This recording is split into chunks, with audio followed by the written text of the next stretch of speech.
A hero lies in you. So I want to share one of my heroes that lies in me. Black Widow, right? Or Wonder Woman. That sense of that archetype is so powerful. It's just so powerful, the idea that there is that within us that is waiting to be unleashed.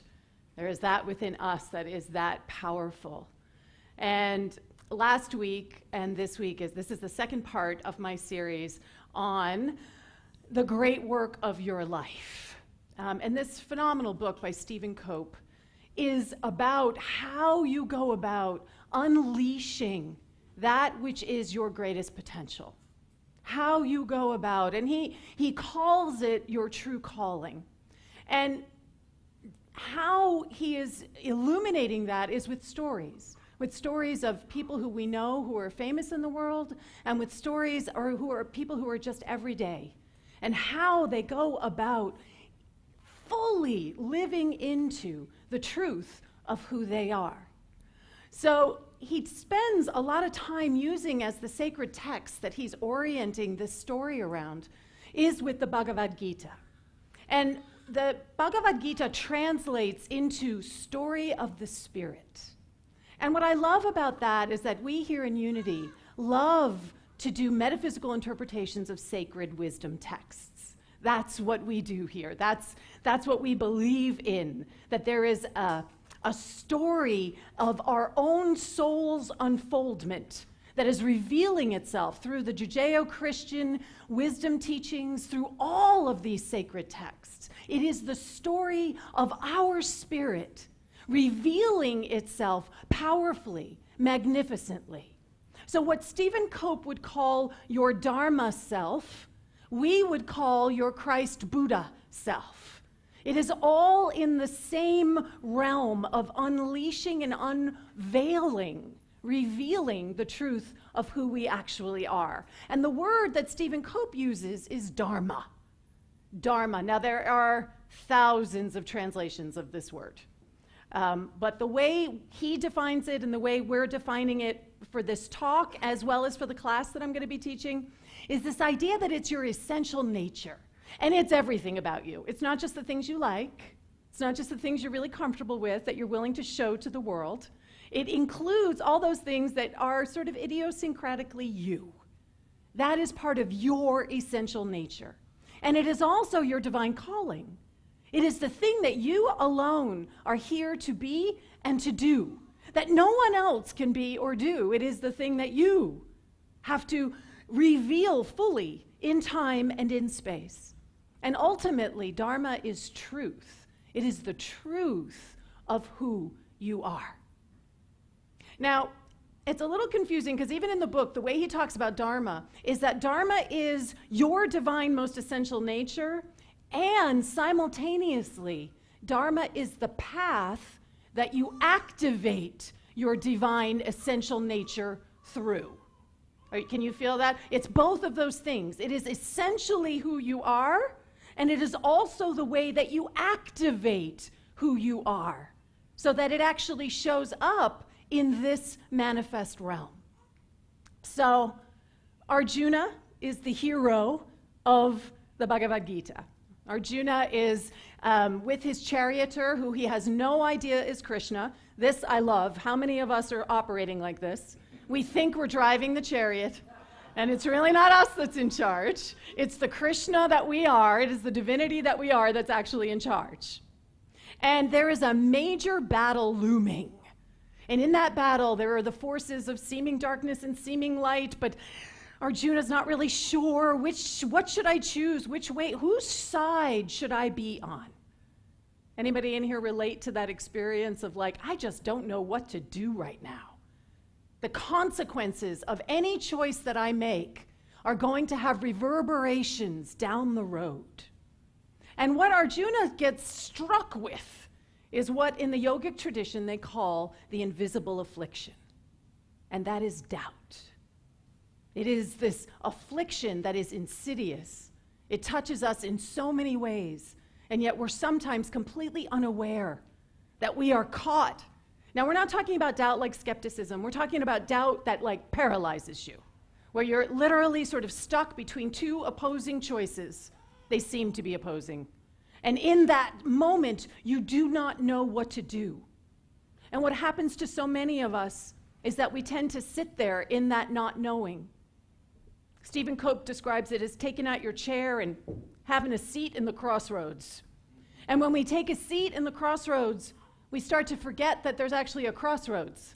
We start to think that we've always been here and that this is a given and that this is unchangeable and immutable and this is how it has always been. And we forgot that at some point we made a choice to not make a choice, which is actually making a choice. Right? But we forget. We forget it. So the entire Gita is about how do we overcome this doubt? How do we overcome the invisible affliction? And in this process where Arjuna completely is just beside himself, he literally collapses on the floor of his chariot. He has no idea what to do. And Krishna reveals himself in that moment. Now, this for us is when we finally say, oh, maybe I don't know what's actually happening here, and maybe I need a little divine wisdom to actually support what decisions I am making in my life. And there is an entire dialogue that ensues in the Gita, which is our divine self, which is always available to us, revealing the path of what comes to be called the path of inaction in action. So this is a yogic understanding of the path of inaction in action. And there's 4 pillars to it. And last week we touched on the first one, which was look to your dharma. Do you even trust that you have a gift? Do you even trust that there's something that's yours to do and to be? Do you actually look for it? Do you actually seek out ways that it can express through you and as you powerfully? The second one we're going to be looking at today, which is do it full out. Do it full out. And this, in the yogic tradition, is called the doctrine of unified action. And the last 2, let go of the fruits and turn it over to the divine, is what we're going to be discussing in the class. Or you can just read the book. It's really a wonderful book. So, do it full out. The first step in doing it full out, this is a quote from Dolly Parton. Find out who you are and do it on purpose. And I love this, right? Find out who you are and do it on purpose. Not accidentally, not like, oh, it just kind of happened, but purposefully live into who you are. So the story that Stephen Cope shares in this particular book is Robert Frost. And Robert Frost, who we know as being one of the founding American poetry voices, very distinct American poetry.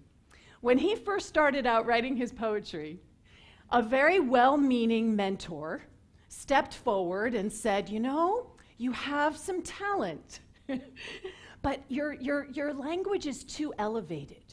It sounds too much like the way people actually speak. And Robert Frost went, oh, find out who you are and do it on purpose. He realized that that was exactly what he wanted to do.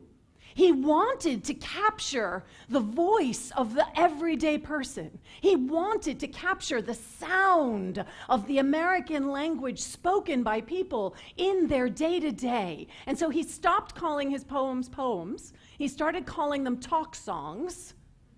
And he dedicated himself to this pursuit, know who you are, do it on purpose, of creating this slightly elevated human language, that he was focused on the sounds that came out of your mouth, how the words rolled off of you. And he described that mastery was not just being focused on the content, but being focused on how it was actually expressed. So he didn't succumb to the inner critic. He didn't succumb to the conforming nature of what was popular at the time, of what the standard understanding of what poetry was. He knew who he was, he did it on purpose, and he transformed the landscape of American poetry in the process. So that's the first thing we need to do. If we want to stand into this doing it all out, we actually have to be purposeful about it. The second thing that we need to do is unify. Isn't that a perfect thing for a unity community? To unify? So what happens if you yoke? So yoga, the translation of yoga means to yoke. That is the translation of the word yoga. So what happens if you yoke all of your thoughts, all of your words, all of your actions to your divine purpose? All of them. Get out of the way, right? But really, what happens if you unify every aspect of who and what you are and how you show up in the world? It's very powerful. We're going to come back to Wonder Woman in this moment, because if you saw the movie, you know that there was a pivotal moment in the movie. So Wonder Woman, why I love her for this story too, for this talk, is she's an example of living into your dharma. She knew she wanted to be a fighter, but her mother didn't want her to be a fighter. But she went off, know who you are, and do it on purpose. She went off and practiced on her own and found other people to teach her because that was who she was. And she did it on purpose.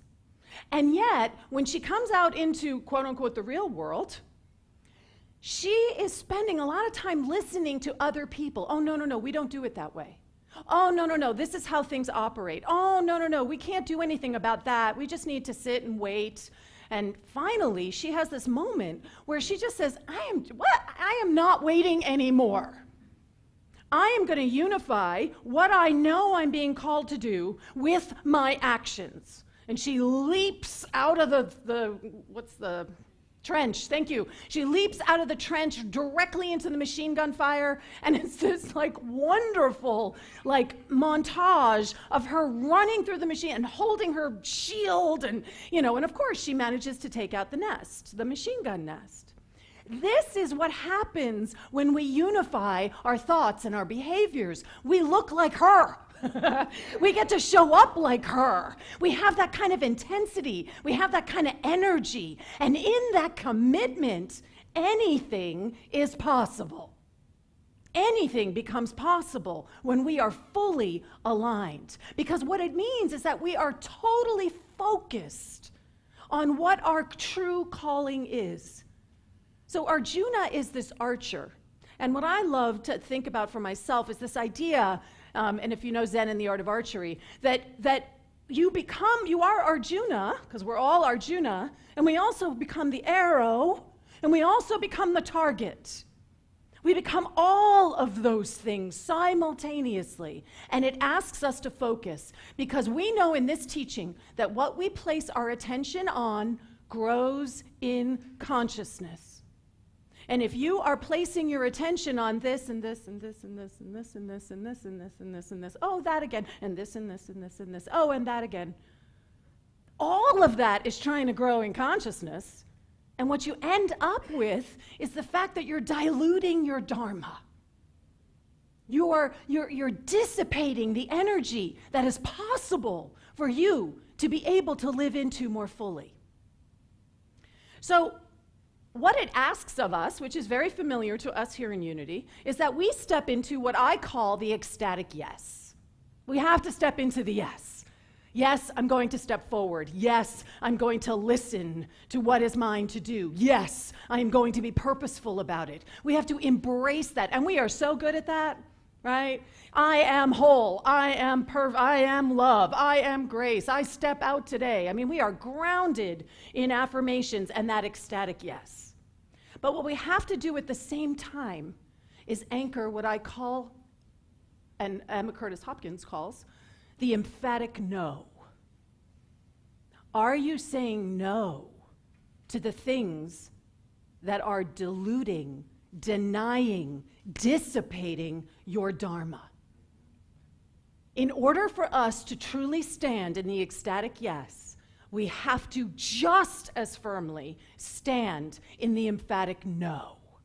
We have to know what lines up, and we have to be willing to let go of the extraneous things that are not ours to do, to be.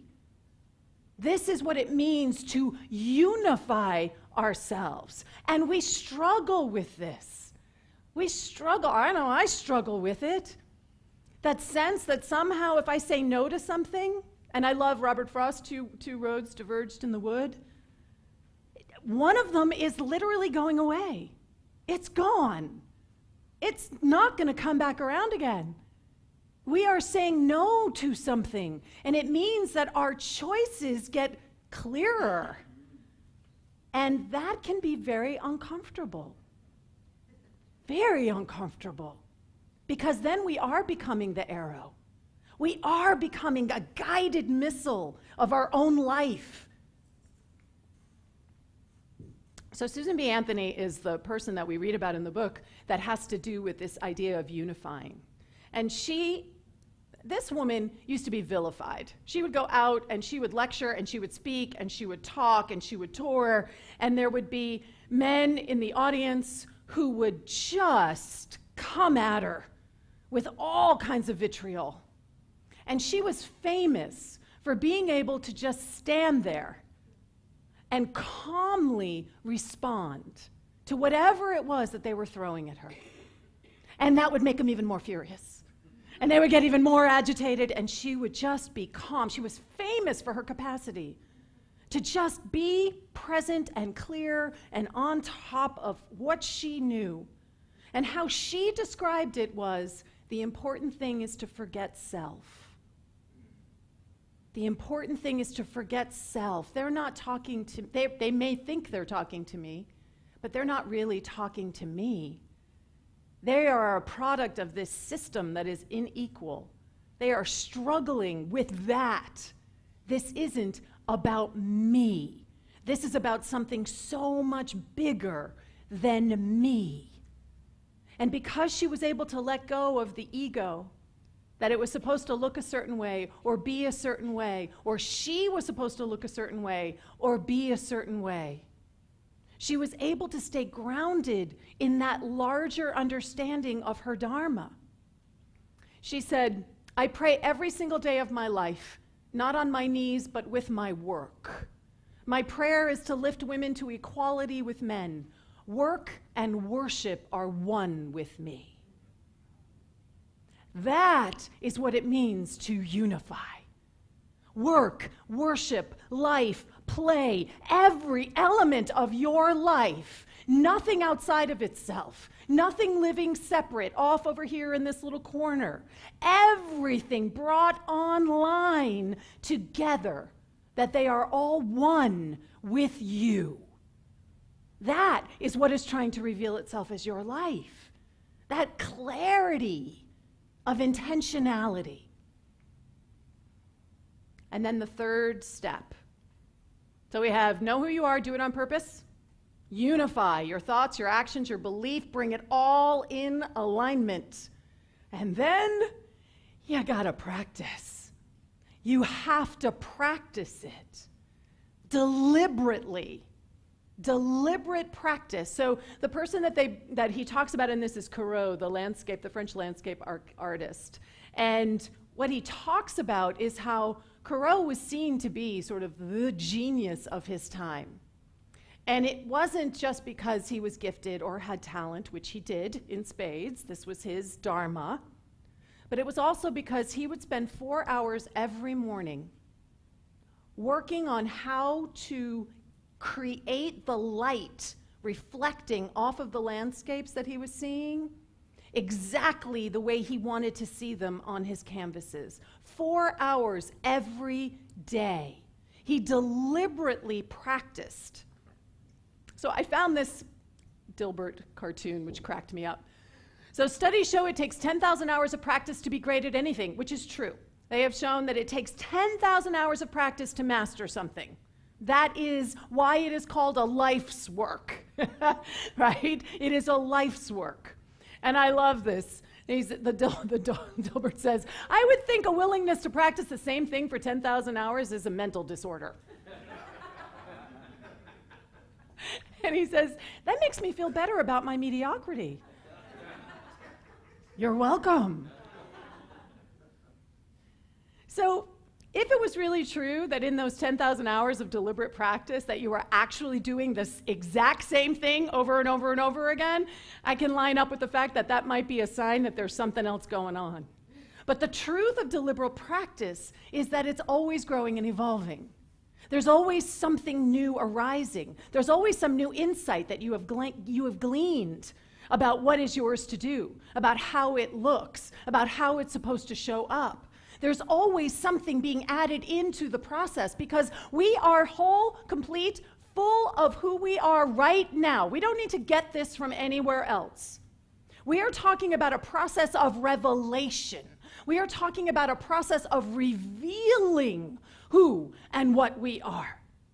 So in those 10,000 hours of practice, what we're doing is we are lifting the veil. And every time we lift the veil and we discover something else about who we are, it changes the trajectory of our practice. It changes how we show up in our deliberate practice. And then we get to show up in a new way, and that lifts the veil again. This is a life's work. This is your life's work. This isn't just for famous people. This isn't just for people who do great things and it's not you. This is what we're all here to be and to do. Find out who you are. Do it on purpose. Don't be afraid. Don't hide. Don't play small. Don't allow it to just be, well, if it happens, it happens. We hear that, right? If it's meant to be, it's meant to be. You get to show up as who you are on purpose. And then you want to unify.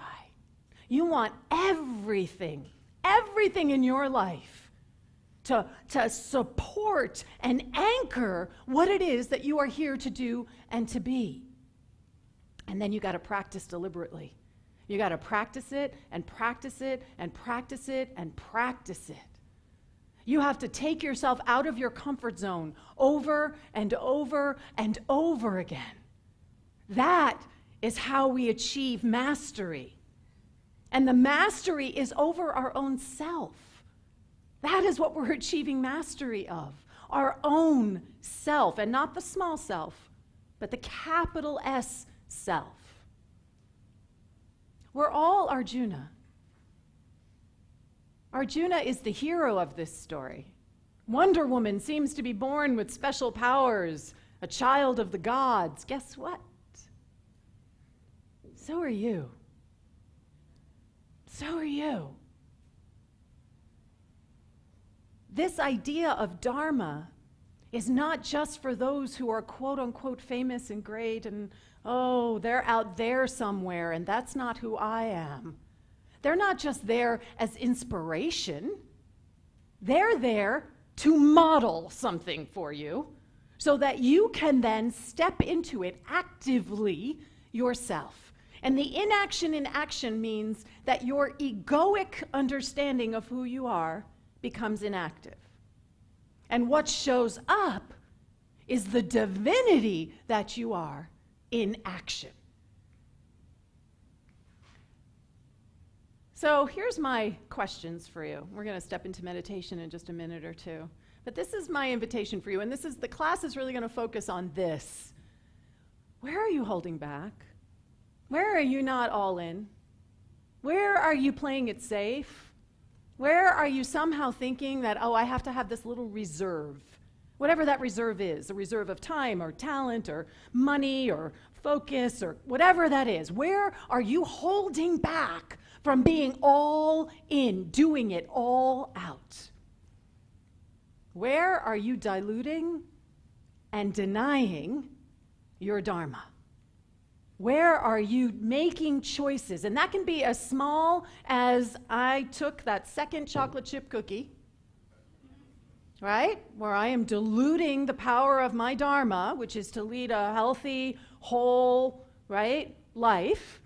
And it can be as large as, whether or not I'm going to adopt a child, right? Where are you diluting and denying your Dharma through all those little ways that you're distracting yourself from being fully aligned. And what are you actually deliberately practicing right now? Because you're all practicing something. Are you deliberately practicing diluting your Dharma? Are you deliberately practicing not allowing yourself to show up full on? Because there is something you're doing all the time as you're showing up. And guess what? When you do it, you're practicing it. And then the last question would be, what new choices can you make today? What new choice can you make today that allows you to unify yourself, that allows you to let go of the things that actually are not in service to your Dharma, scary as it might be? When I left my other part-time job, that was about me needing to unify. I needed to let go of the thing that was distracting me from my Dharma. The money was awesome. But I had to let go of that because it wasn't in service to what I'm truly meant to be here and to do. So are you willing? What new choices can you make today? So let's take this into our time of meditation. I'm going to invite Elaine up.